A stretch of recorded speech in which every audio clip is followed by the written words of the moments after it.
No Brasil, semana de bastante indicadores pelo longo da semana. Nos Estados Unidos, feriado no meio da semana deve atrapalhar um pouco a negociação nas bolsas mundiais. Isso e mais agora aqui no nosso Morning Call, dia 24/11/2025. Bom dia a todos. Mais uma semana se iniciando. Por aqui, Max Braga, sempre aqui trazendo para todos vocês notícias, fatos e todo o contexto da questão econômica no nosso país e no mundo. Bom, vamos lá então começar com dados relevantes aqui da própria segunda-feira, né, hoje, mais conhecida como hoje, dia 24. Às 11h15 nos Estados Unidos vão ter a divulgação da produção industrial de outubro. Esse dado ele é importantíssimo para ajudar a calibrar as expectativas sobre a questão dos juros e o início do quarto trimestre daquela economia. Depois a gente vai falar um pouco mais sobre isso. Na terça-feira, aqui já no Brasil, teremos os números de transações correntes de outubro, relembrando ali que tivemos a última leitura, né, números negativos aí na casa, números bem importantes negativos, né? No caso, a gente teve um déficit de 9,77 bilhões de dólares, investimento estrangeiro também tinha somado então 10 bi, né? Mas a gente tinha também o déficit ali, acabava ficando no negativo por conta do tanto que teve de dívida, né? Assim por se dizer, com o tanto de investimento que entrou, né? Então, às 10h30 também nos Estados Unidos se divulgam na terça-feira os dados da inflação ao produtor, que é bastante importante também. E na quarta-feira, aqui no Brasil, nos mercados domésticos, temos uma bateria aí de bons dados, né? Começa a partir das 8h30 com os dados de empréstimos bancários de outubro, e aí depois que cresceram, tá? 1,10%. Depois a gente tem o destaque para o IPCA 15, que é uma prévia do IPCA de novembro, né? E na leitura mensal também, no acumulado, enfim, todo o entorno disso. E a gente tem também a leitura do PIB do terceiro trimestre, cuja variação anterior, isso lá nos Estados Unidos, foi de 3,80%. Na quinta-feira, os mercados americanos ficam fechados devido ao feriado de Ação de Graças, e na sexta-feira também vão fechar mais cedo, né, a 1h da tarde. Isso deve impactar a negociação de ativos no mundo todo, tá? Na sexta-feira, então, no Brasil, a agenda econômica também será mais intensa. Teremos, então, dívida líquida barra PIB, né, anterior nossa lá em 64,80%. O balanço orçamentário, que no último foi 102 bilhões de reais negativo. E o resultado primário, que seria de 17,45 bilhões negativo também. A última dívida bruta versus PIB, né, ela estava em 78%, 78,10%. Esperamos esses dados para agora, né? Então, enfim, e por fim, também a taxa de desemprego, que anteriormente marcava 5,60%, mas eu sempre gosto de reforçar, né? Foi retirado da base ali os trabalhadores que recebem auxílios do governo, eles são considerados como empregados. Então, enfim, complicado. Bom, vamos lá. Dados internacionais, então, dos pregões na sexta-feira nos Estados Unidos encerraram em alta. Dow Jones 1,08, S&P 0,98 e a Nasdaq também teve alta de 0,88. No Brasil, o Ibovespa recuou 0,39 e fechou 154.770 pontos. Os destaques, então, de alta ficaram com Magazine Luiza, 3,22. Asas também subiu 2,25 e quem caiu mais na sexta-feira foi CVC, caiu 7,11, TOTS caiu 6,66, tá?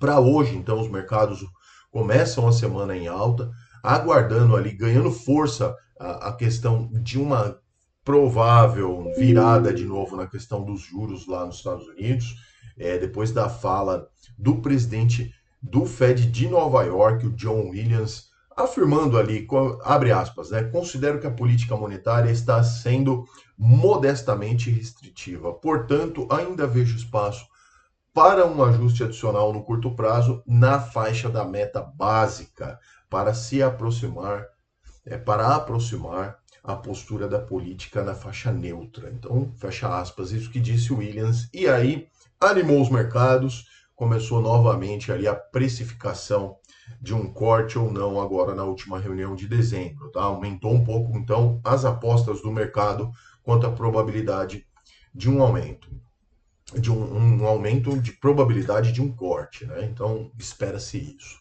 Bom, as bolsas ficarão fechadas por lá essa semana, então a liquidez vai ser menor. Começam então agora o Dow Jones hoje 0,36, S&P 500 0,67, Nasdaq Futuro subindo quase 1%, 0,95. Para o horário é bastante. Os mercados da Ásia e do Pacífico fecharam também em alta ontem lá, né? Hoje lá, ontem aqui.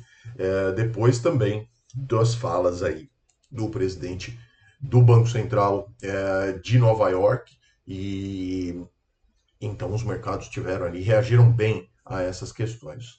Tirando o Japão, ficou fechado por conta de um feriado, Xangai na China 0,05 de alta, Hang Seng em Hong Kong 1,97, a Índia já subiu também 0,04, quase na estabilidade, e a Austrália 1,29, tá? Os mercados na Europa abrem agora, acompanhando as valorizações das ações globais, ressurgindo aí o otimismo em relação ao corte de juros, e também a Europa nessa semana agora, né, no começo aqui dessa semana, é mais esvaziada de indicadores, tá?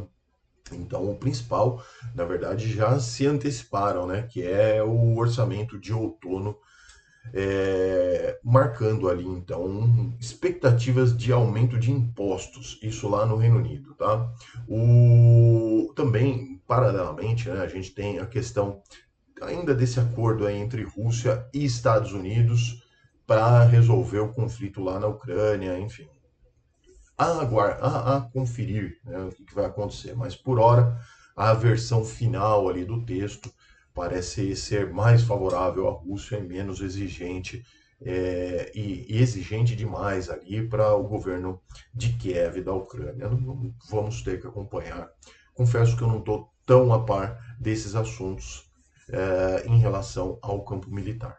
Bom, estoque 600, então 0,58%, Alemanha 1,09%, Reino Unido 0,46, perdão, CAC na França 0,40% e só a Itália, o MIB, cai 0,25%, o restante todos com sinal positivo, tá? E para fechar, então, as commodities operam em baixa nessa segunda-feira.